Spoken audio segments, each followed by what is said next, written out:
नमः शिवाय। दोस्तों, स्वागत है आप सभी का आपके अपने चैनल खुशहाल जिंदगी में।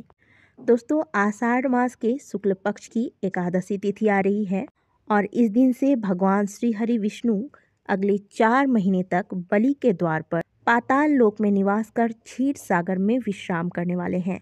भगवान विष्णु अगले 4 महीने तक योग निद्रा में रहते हैं और संसार की बागडोर अगले 4 महीने तक भोलेनाथ के हाथों में आ जाती है और इसी दिन से चतुर्मास का आरंभ माना जाता है। क्योंकि अगले 4 महीने तक भगवान श्री हरि विष्णु निद्रासन में होते हैं, इस वजह से पृथ्वी लोक पर जितने भी मांगलिक कार्य होते हैं, विवाह, मुंडन, गृह प्रवेश, गोदान इत्यादि कोई भी शुभ कार्य, मांगलिक कार्य इस चतुर्मास के दौरान वर्जित माना जाता है। इस दौरान नकारात्मक शक्तियों का प्रभाव काफ़ी अधिक बढ़ जाता है तथा सकारात्मक शक्तियाँ कमजोर पड़ने लगती है, जिस कारण कोई भी शुभ कार्य इस बीच नहीं करने चाहिए। और इसके बाद जब कार्तिक मास के शुक्ल पक्ष की देवउठावनी एकादशी आती है, तब भगवान श्री हरि विष्णु को हम जगाते हैं और भगवान श्री हरि विष्णु के जागते ही जितने भी मांगलिक कार्य में रोक लगे हुए थे, वह सभी कार्य आरंभ हो जाते हैं।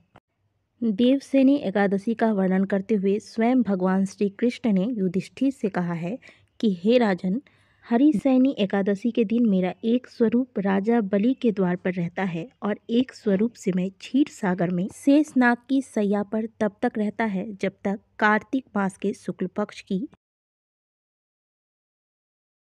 एकादशी नहीं आ जाती। इसलिए इस दिन से लेकर कार्तिक मास के शुक्ल पक्ष की एकादशी तक जो व्यक्ति मेरे शरण में होता है, मेरा स्मरण करते हुए धर्म आचरण करता है, उसे मेरा सानिध्य अवश्य प्राप्त होता है। देवसेनी एकादशी के रात में जागरण करके भगवान श्री हरि विष्णु की पूजा आराधना करने वाले व्यक्ति के पुण्य फल की गणना करने में स्वयं चतुर्मुख ब्रह्मा जी भी असमर्थ हैं।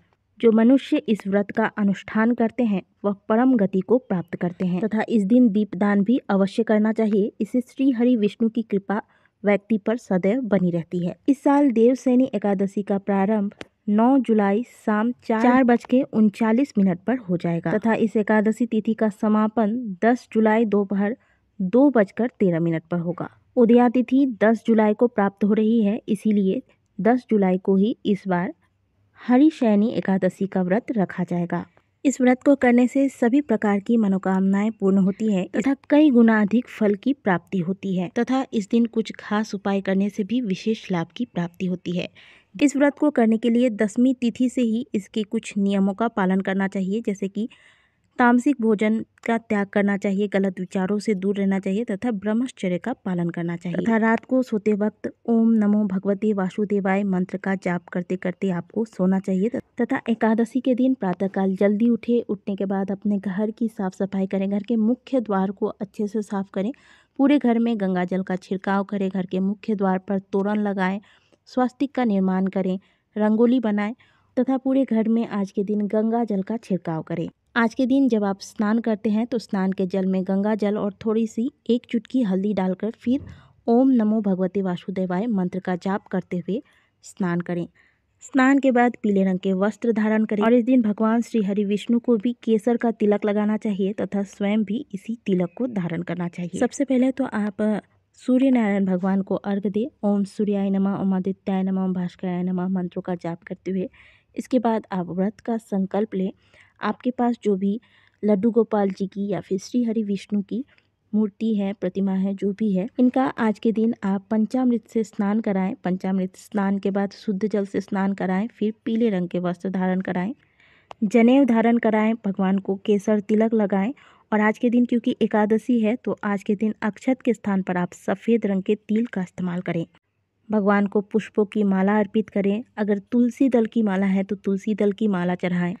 भोग में आज के दिन आप भगवान को केले का भोग लगाएं या फिर कोई भी ऋतु फल का भोग लगा सकते हैं। इसके अलावा भगवान के सामने घी का दीपक लगाएं, भगवान को धूप दिखाएं और फिर भगवान वामन का स्मरण करते हुए श्री हरि विष्णु को प्रणाम करें। आप देखेंगे कि इस प्रकार से पूजन करने से आपको तीनों लोकों के देवी देवताओं का आशीर्वाद प्राप्त होगा। संभव हो तो आज के दिन रात्रि जागरण करें। जितना देर आप जाग सकते हैं जागकर भगवान के नाम का कीर्तन करें, भगवान का चिंतन करें। दोस्तों, एकादशी की तिथि वो पावन तिथि होती है जब आप इस दिन कुछ खास स्थानों पर दीपक लगाते हैं तो भगवान श्री हरि विष्णु की कृपा से आपके जीवन के अंधकार दूर होते हैं तथा आपके जीवन में ज़्यादा से ज़्यादा सकारात्मक प्रभाव आते हैं।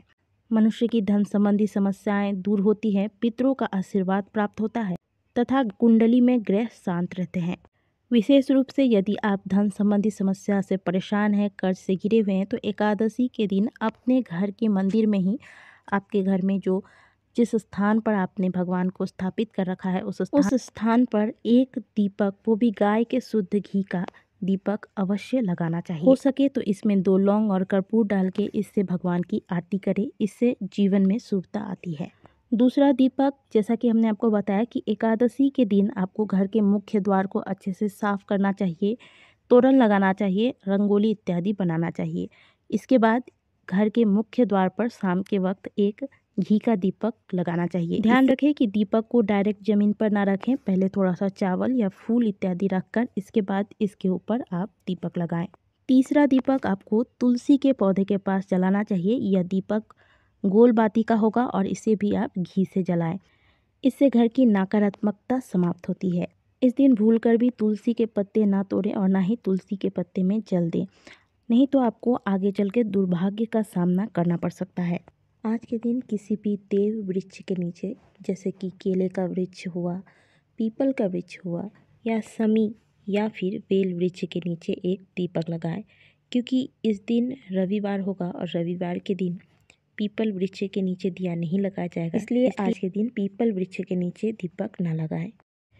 5वां दीपक, आज के दिन आपको अपने घर में जो आपकी जल की व्यवस्था होती है, पानी का घड़ा है, पानी का मटका है, उस स्थान पर लगाना चाहिए। यह दीपक भी घी का होगा। इससे घर में धन की कमी नहीं होती तथा आपको पितरों की कृपा भी प्राप्त होती है।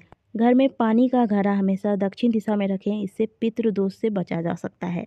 6ठा दीपक आप घर के आसपास किसी चौराहे पर लगा सकते हैं। 7वां और आखिरी दीपक आप अपने घर में जहां पर कूड़ा करकट जमा करके रखते हैं उस स्थान पर या फिर घर की छत पर या फिर कोई भी घर में कोई ऐसा स्थान है जो खाली रहता है, सुनसान रहता है, अंधेरा रहता है, ऐसे स्थान पर लगाएं। इससे भी आपको माता लक्ष्मी की कृपा प्राप्त होगी।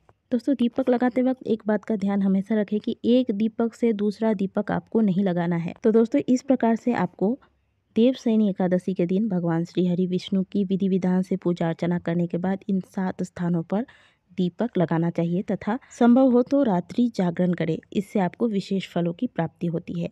आज के दिन कुछ कार्य होते हैं जो नहीं करने चाहिए, जैसे कि आज के दिन फलाहार लेना चाहिए, आज के दिन अन्न का सेवन नहीं करना चाहिए, आज के दिन काले रंग के वस्त्र पहन के भगवान की पूजा आराधना करने ना बैठें, मन, क्रम और वचन से आज के दिन शुद्ध रहें, किसी के साथ भी दुर्व्यवहार ना करें, झूठ ना बोलें, किसी की निंदा ना करें तथा किसी का भी अपमान ना करें। तो दोस्तों, इन नियमों का पालन करते हुए भगवान की पूजा आराधना करके, भगवान के नाम का कीर्तन करके, 7 स्थानों पर दीपक प्रज्वलित करके भगवान की कृपा प्राप्त करें। आज के दिन इस विधि से पूजा अर्चना करने से भगवान पापों से मुक्त करते हैं तथा व्यक्ति को मोक्ष की प्राप्ति होती है। तो कर लीजिए इन छोटे छोटे उपायों को देवशयनी एकादशी के दिन और अपने जानने वालों को भी इस बारे में बताइए ताकि वो भी इन सभी का ज़्यादा से ज़्यादा लाभ ले सके। अगर वीडियो अच्छी लगी है तो वीडियो को लाइक कर, कमेंट बॉक्स में हर हर महादेव अवश्य लिखिए।